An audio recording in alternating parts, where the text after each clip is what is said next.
Welcome to the I Am the Worst Parent Ever podcast with Nicole Merritt and Dr. Robert Zeitlin. Hey, Nicole. Hey, Robert. How are you? I'm good. How are you? I'm doing well, thank you. I just found out that a third friend of mine is having their first baby in September. I'm so excited. Oh, that's wonderful for them. And it just brought me back because I just saw the article about Serena Williams competing in Wimbledon after all that she went through having her baby and like coming back now. I don't know. Have you been following that story at all? I mean, a little bit. I get why she's impressive, but I think she's impressive before she had a child. So I guess the piece that I don't get to it is, to me, the way I've read some of the articles, it seems as though people are mom shaming her for not having done as well as they wanted her to or expected her to. And I don't even get why we have any right to make any sort of comment on how she did. Wow. Mom shaming is a big word. Is that something I haven't been following? Has that been a big topic of discussion lately? I mean, I feel like for years, mom shaming is just, whether it's, how quickly you can bounce back from your pregnancy body, to how long you wait before you, leave your newborn at home to go out for, either some self-care or a date. It's happening all the time. I remember when our first child was under 2, I think. I was out and I saw someone out, a young mom herself, and she looked at me like alarmed, like I'd forgotten something. She's like, who's with the baby? I'm like, my wife. She's like, we trade off, Sometimes I get to go out, sometimes she gets to go out. More often I get to go out, but. Right. I mean, it's amazing how quickly, and for honestly no darn good reason, people pass judgment. I will be privy to it sometimes, hearing it just, from another mom standing near me, or you read about it, or you obviously see it when you watch these Real Housewives and reality shows. But for a lot of us, it's very real, and you're fearful of it. Like, what is Sally's mom gonna think of me that, that I did this, or that I didn't do this, or I can't be honest about my parenting mistakes because then, the whole world is gonna think that I'm the worst parent in the world. The worst parent ever. Yeah. Yeah, I'm so excited for my friends that are having, 2 of them just had their first baby and 1 is due, like I said. And I'm so excited, and I'm so excited that these are women who have started their own businesses. They're on top of their game. They have people working with them. There's a reasonable expectation they can be able to continue doing what they're doing and parent at the same time.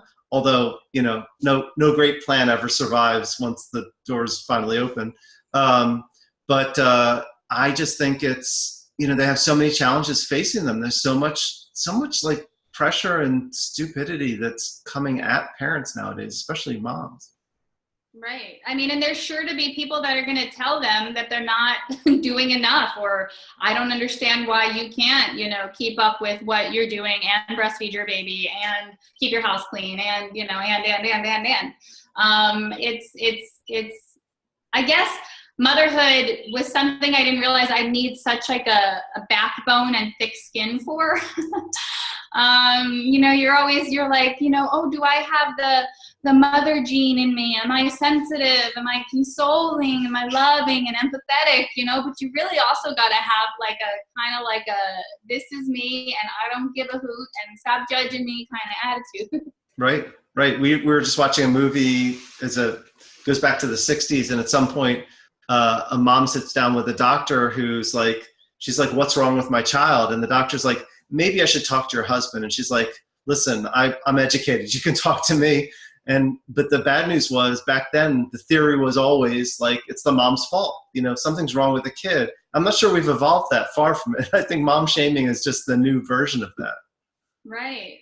I mean, there's been so many recent just viral stories about, mom did something that any of us mother would do. We turned our back to go get milk. or we took a quick nap, or we accidentally fell asleep when the baby fell asleep, or whatever it is. Like we are supposed to be, superhuman.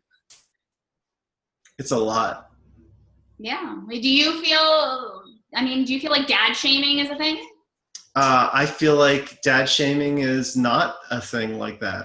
I don't feel like, I think there's a separate set of things that dads who are taking care of their kids feel. Stay-at-home dads, or, me taking my kids to the park, and people looking at dads for X reason or Y reason, but it's not the same thing. That kind of overwhelming, like you said, superhero, not mortal expectations that we have for parents, but especially moms, that they should be everything. And if they're not, the implication is that they're failing, they're hurting their kids, they're putting people in danger. It's horrible. I mean, I think it's why we titled this "I'm the Worst Parent Ever," because we have those messages coming in, and they're coming from somewhere. They're coming from inside the house, but they're also coming from outside. And I think those messages are really harmful, and I don't think they're helping kids at all.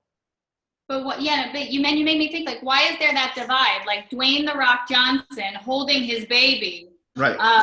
To us looks so superhuman. What a great, amazing father, Me holding my baby is what I'm supposed to be doing. Right. And there's nothing, superhuman about that. But, the fact that I will go to Wimbledon and then, just play okay, I somehow, am not doing as good of a job as I could do. Clearly. Crazy. She survived major birth, life-threatening issues. She survived postpartum depression. She is in the public eye, and she's the best tennis player ever. And the idea that she's come back and she got all the way to the finals of Wimbledon her first time back, it's insane. But the standards are, like you said, Dwayne Johnson, he had a baby and he made a movie. Can you believe it? It's amazing, Right. It's no offense to him. I mean, he's doing a great job. I mean, I sent you a couple examples of guys like him that are just stepping up and being dads in a different way. It's so exciting, but it is a different standard. Right. But even to them, they don't think they're stepping up. They're doing what is normal for them. But we have this, picture in our mind that, they're probably this other person. I don't know. And he's like, this is just me doing what I normally do. The acting is something I don't normally do. This is me. This is life. This is what I care about. So, right. If you want a really good example of that, I don't know if I ever sent you that TED Talk by Shonda Rhimes. I don't think so. Do you know who she is? She's an actress. She's actually the TV producer who made Scandal and How to Get Away with Murder and Grey's Anatomy. Okay. So she's huge. And she actually has a TED Talk where she talks about balancing all of that with parenting her 3 daughters, who I think she's raising on her own. I'm going to have to check that out. Yeah. And the cool part is this sort of moment of realizing, never mind all the pressure we're talking about, but a moment of realizing that she needed to stop everything and be there for them. Again, it's sort of like when I sent you this thing about Serena, it's like, it's raising the stakes. It's adding more fuel to the fire for these high expectations we have for moms. But it's a really powerful example of just how hard it is to be present, how hard it is to do all this stuff. I mean, on some level, we look at what Serena did, just getting back to playing competitive tennis, not to mention almost winning Wimbledon. It's like, that is superhuman. That is pretty insane, all the obstacles that she got through. But that's no less insane than all the obstacles that an average mom you run into at Publix who's just barely making it through is doing to hold everything together and raise great kids. Right. Yeah, I wrote an article that was published this morning, and it had in there that while getting published and having these successes and having this podcast with you, all of that stuff is great. And I love that more eyes are getting on my words, right? But the only eyes that really matter are the 3 that are watching me in the house. I mean, that will forever be my legacy right there. You know, those 3 children. So looking for that outside validation, while it is, you know, it's nice, it's usually fleeting and it's very quick to go the other way.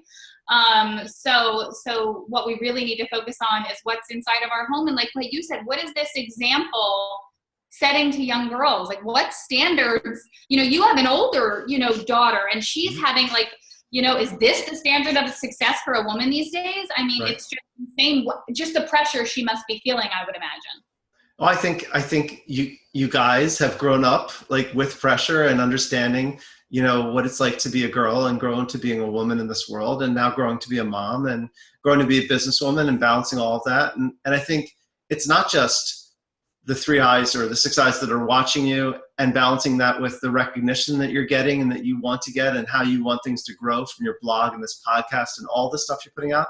But 2 things. One is, it's sort of a public service, and it's really great that you're putting this stuff out there so other parents can see it, because there's lots of parents dealing with the same stuff you're dealing with. They're just not feeling like, they're probably feeling alone with it.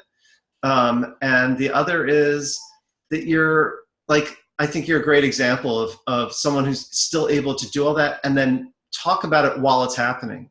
Like, there's a lot of stuff about parenting, honestly, that I waited to talk about until it was like safe enough and in the distance, and also like I could like take a breather. But you're doing it, you're doing it while you're swimming, and that's pretty impressive to be writing all this stuff and doing all this stuff while it's going on. Well, I appreciate you saying that. I mean, I don't think that I felt comfortable doing that until, you know, recently. I told you, for me, turning 30 was like this, I don't know, this thing for me, and I was just like, I'm gonna put myself out there and not feel bad about it. And for me, and for most women, I would think to talk openly about your struggles and your mistakes and your imperfections and everything, it's invigorating. It's therapeutic. You feel better after. Try it. You know, you're not ready to tell the world or tell social media, you know, then tell your husband, tell your spouse, tell your best friend. But be more open to being your authentic self and voicing any struggles that you're having without the fear of, you know, mom shaming, hopefully, or parent shaming. What you just said about being vulnerable and putting your stuff out there and being authentic is really important, but it's a leap to make, you know, for people I work with and people I know, whether it's teenagers I work with in groups or people in my practice, like for women who have, like, I don't remember how far back I had muted myself, but like that's, how do you make that first step? Like, how do you step outside of that comfort zone and make that first huge leap? Right. And I don't have any great advice on that, except to, hopefully this is appropriate to say, like, balls to the walls, like, just do it. Hit publish, hit send, open your mouth, like, start with the first step. And I think once you get, once you reap the benefit of it, like whether it's just like a feel good, like, oh, I got that off my shoulders. I told another mom about this that happened and it felt good. Once you experience that for the first time, I think you're going to want to taste it again. I think you're going to want to keep making yourself feel better. One of the first writing seminars I did 10, maybe 15 years ago, the internet was just sort of coming up, and it was, you could be a little more anonymous. Someone said, just sign up for a blog and use a fake name, you know, so just blog under a pseudonym, just write whatever. I think that's harder to do, and I don't think anyone's really anonymous on the internet anymore. But what you said just made me think, if you're not ready to start writing notes or a blog or whatever, just start a journal. You know, imagine you're writing it to the world. Just, you know, it is a leap, like you said, to hit publish and to put it out there. And we've both sort of taken that leap. And for anyone listening who's considering that leap, I totally agree with Nicole. I don't want to say it's life-changing, but it changes everything. Like, now you're outside of what felt like a safety zone, but really wasn't about safety. And it changes everything when you can start to live authentically that way. But if you're not ready for that, start writing ideas down in a journal. Start to like put ideas together and, start a little podcast that no one ever hears. Right. And I saw it, like, I like how you called it like a safety zone, and it definitely was and is, but it's also almost like a confining, like your own little jail you're putting yourself in, and to be able to, open the door, push the bars away, it feels good. And that doesn't have to be your leap if you don't want that to be. Serena's leap was getting back on the tennis court, like whatever the leap is for you, going back to work, or, getting back into photography if that was your thing, or honing a new skill, becoming a photographer. Find out whatever leap is going to satisfy you, or try different things and just make it. It doesn't have to be what we're suggesting, but whatever will work for you. Yeah, totally agree. Yeah. Great talk, Nicole. You as well. Okay, talk to you soon. Thank you for listening to the I Am the Worst Parent Ever podcast. Don't forget to subscribe so you won't miss an episode.